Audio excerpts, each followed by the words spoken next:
Give me a hug. You helped put this together, Mark. Oh, no, that should be the ending right there. That should be the end. No, it's the beginning. Well, yeah, the beginning.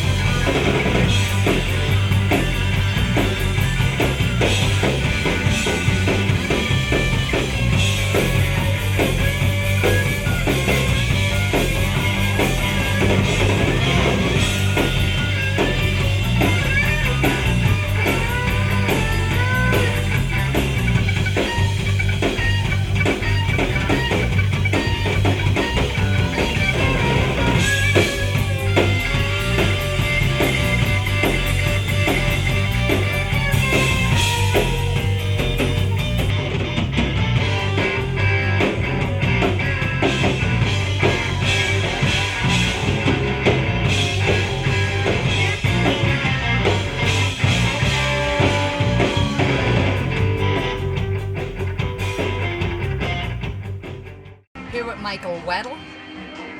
Hi, Michael. Yvonne. How you doing? We're back again together. Yes, indeed. You helped me put this Rat Beach Party together, and it's for a scholarship fund for children of tomorrow to go to music school. And the musicians of the past, from the Rat, for over 3 generations, have come together in many, many, many forms of bands to perform music to raise money to start the Rat Musician Scholarship Fund. That's how it started.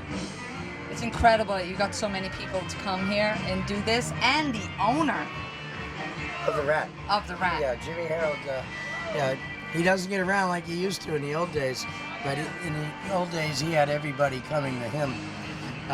He put a bar together where bands could come and play original music, and which becomes the real music of tomorrow.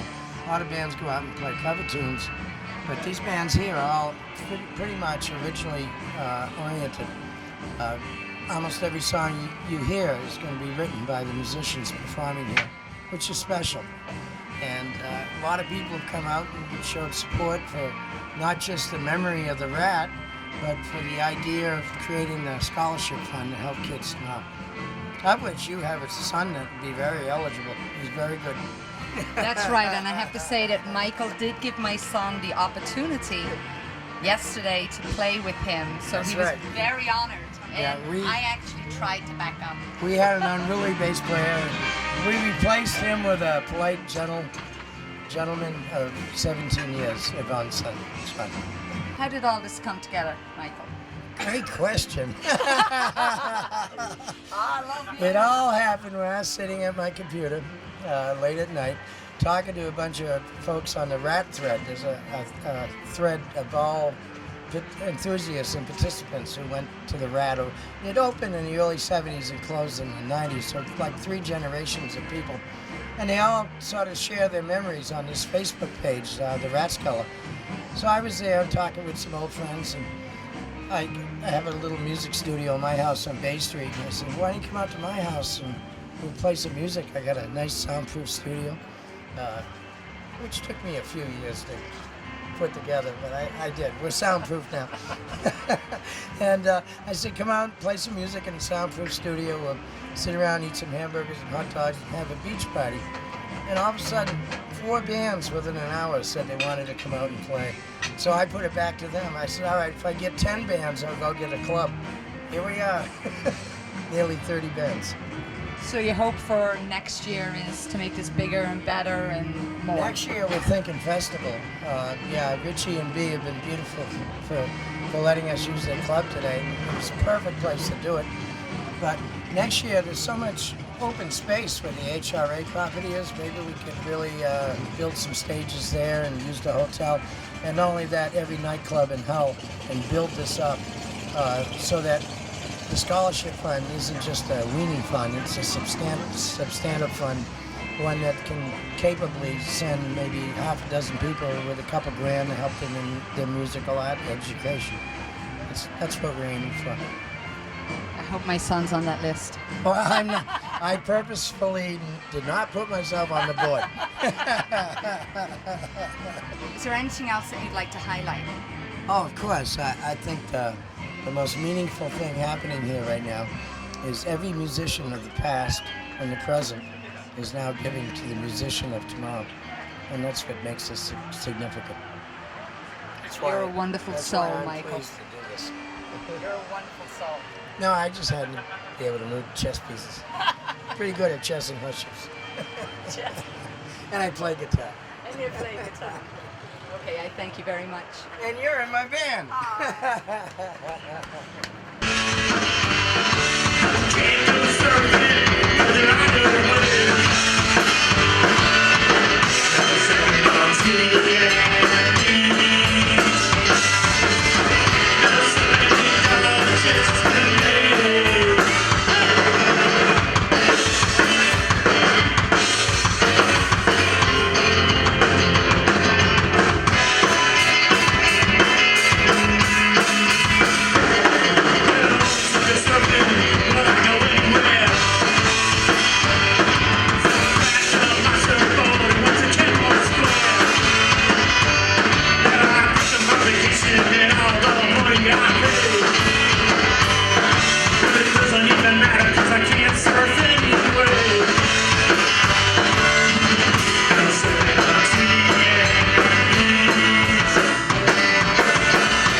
We're here with Joe, Big, and Richie Parson.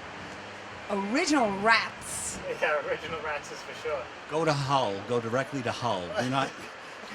Richie Parsons was phenomenal, Yvonne. With the, they're not the Billy Goons, they're the Beachcombers. Beachcombers. I sang with those guys today.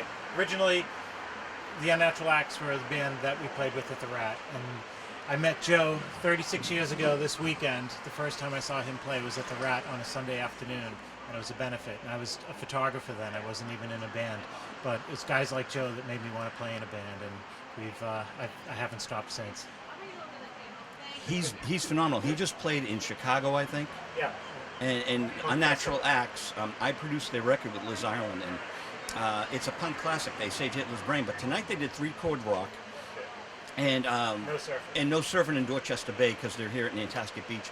It was just, Richie, if the A&R men were around 30 years ago and saw that, Well, everyone would have had a deal. It was, the bands are better than ever, like fine wine.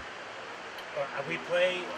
We've had the good fortune of playing. We played in Rome 6 years ago at a punk festival. I went back the next year and played in a punk festival, and then I played a festival in Chicago a few months ago. And it seems like the younger kids, and I mean like 20-year-olds, not 40-year-olds, because anyone is younger than me could be 40, but they really appreciate the old punk rock stuff that we did.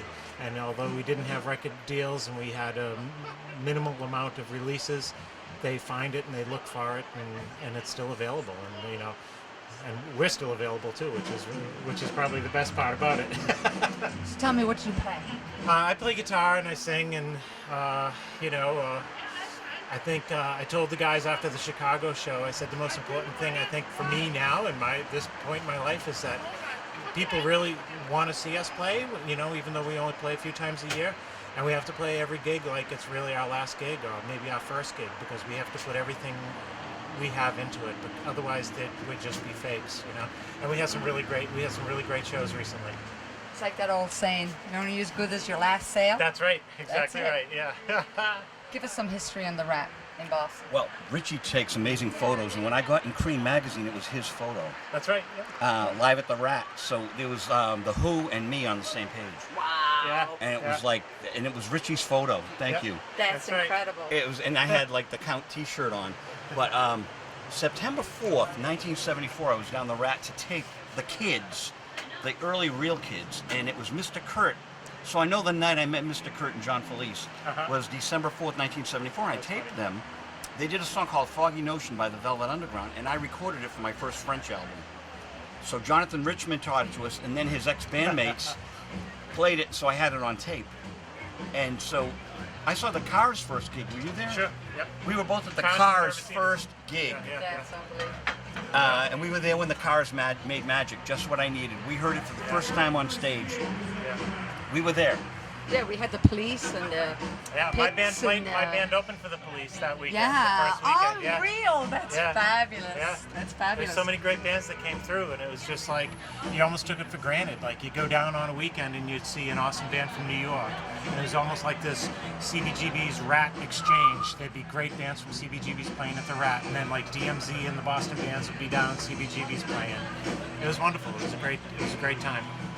Well, you know, on December 2nd, 1978, we moved all the rap bands over to the Paradise. That's right, For the yeah. Boston Rock Review. So it was Richie's debut. Yeah. And Neil Jacobson and Fred Johansson loved you guys so much. They opened for the Police and 999. Yep. Ton of great bands from that one gig. Yeah. So it was amazing. John Macy and I moved the rap bands over to the Paradise for one night. Because it was a big deal to go from the Rat and play the Dice. Sure.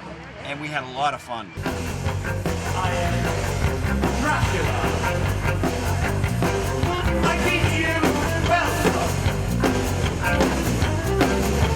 Listen to them. Children of the night. What music they make. The spider spinning its web for the unwary fly. The blood is the life, Mr. Enfield.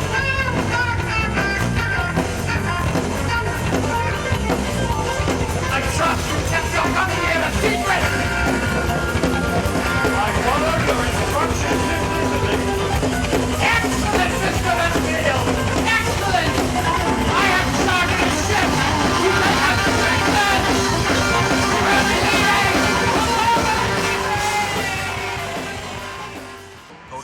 So how come you came here tonight? I wanted to go to Hull. Well, you made it. No, And I'm grateful. Reverend Joe Fagan from Slow Children, right there, he's looking at us. Reverend Joe Fagan Facebooked me about Michael Weddell putting this together. And so I contacted Michael and he asked me to MC and be in the band, but I only play once a year. He plays more than me. I don't know how you do it, but we did 2 gigs last year with this band and one this today, and I get so winded from it all, running around. I don't know how everyone does it, but I'm thrilled to be here. I love the beach. You're very nice, Yvonne. Thank you very We much. love Hull TV. Is it Hull Access TV? Just Hull TV now. And no, we thank you for taping tonight because it is history. And the owner of the Rat is here. And I can't wait to interview him. But I can also still trying to plug the fact that it's a fundraiser as well as a reunion for the Rat. So I'm thrilled that you're here and to inspire the rest of the upcoming new artists and bring us home to the real Rat. I'd like to say one final thing too. On my set, I noticed, I mentioned the nights I was playing at the Rat, including the Live at the Rat Volume 2. So Jimmy has real history, and it was nice for me to remember some of the gigs I did at the Rat, and Richie reminded me of the date, September 11th, 1977. We met that night probably. Yep, exactly right. Yep. Yeah. September 11th, 1977. So was we have an these all-day- dates down. So tell me something, how was it with that radio station in there? You got a lot of exposure through that. Every year they would have this rumble, and all the bands would compete, and it was a lot of fun. The first one I was in was actually at the In Square Men's Bar, but then the Rat, we were in that after that. Yeah. And the funny thing is, Richie played the Rumble, and I said I was one of like 2 bands that said no to the Rumble. I felt we had a record deal in Paris. I didn't want to be in a contest, so I said no to it, and that didn't go over well. But so what? I mean, you know. So you know, but that was not the Rat. It was like I said no to BCN. I didn't want to play in their Rumble. Across the street from the Rat was Miles Standish Hall. WTBU was over there, radio. And Barry and the Remains, one of the original Boston bands, they toured with the Beatles 47 years ago, 1966. August 18th, they played Suffolk Downs, 1966. They cleaned out the Rat because they were overflowing people at Miles Standish Hall. So that's really how the Rat became a rock and roll club. Like in the 60s, the Remains, Barry and the Remains, made it happen. I think there must be a documentary on this. Yeah, there is. There is a documentary on it. But I can tell you, I am so grateful to interview you and your vast wealth of knowledge in passing it on. So I thank you very much. I thank you. And one last question to you. Did you enjoy the show? I loved your show. Thank you. That's all. Let me tell you something. I got goosebumps. It was that good. Thank you. It was Bless really you. incredible. Bless you and Hull TV. And Richie Parsons and Reverend Joe Fagan. Thank you, Yvonne. Thank you.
We're here at the Red Parrot, Nantasket Beach, Hull, and we're with Liz Borden. Fabulous Liz Borden. Give us some insight on what you're doing now. I'm playing in the Liz Borden band, which is no connection with Lizzie Borden, the Axes, just happens to be my name. And I've got Seth Kellogg on guitar, John Kokas on drums. We have a fabulous, wonderful friend helping us out today, John. And normally we have Kelly Johnson on bass, but she's on vacation, and we didn't want to not do this show. You're normally an all-girl band. No, we are not. Not No, this band. Not this band. The So, old original band was all female. Lizzie Borden, the Axes was all Yeah. female. Liz Borden band, it's 2 guys, 2 girls. 2 guys, 2 girls. What are you going to do tonight? Liz Borden band songs, and 2 Lizzie Borden, the Axes songs, actually. We're going to play a couple Lizzie Borden, the Axes songs. You don't do cover songs. We are doing 2 covers. Yeah. Is that on the list? Oh no, stick that in somewhere. Okay. We're going to be doing 2 covers. So tell me about your experience with the original Rat in Boston. I first went to the original Rat when I was 13 years old. Wow. I snuck in through the back door, and I would hide inside because I had moved from New York at that point, and I was used to my friends in the music scene in New York and hanging out in New York. And I moved to Boston at the time. It had like 2 skyscrapers. I couldn't believe it was a city. So I had to find something to do and something with music, because even at that age I was playing music. And so I had to just find a place where I felt like I fit in and where I could listen to some great music. And I was there almost every night, probably from, I don't know the years, but every night until it closed. Unless I was on tour or playing, then I wasn't playing. I did a little research and I heard that Joan Jett got you your first booking at the Rat. She did not. She did. No. So I was already who did? I was already hanging out and playing there.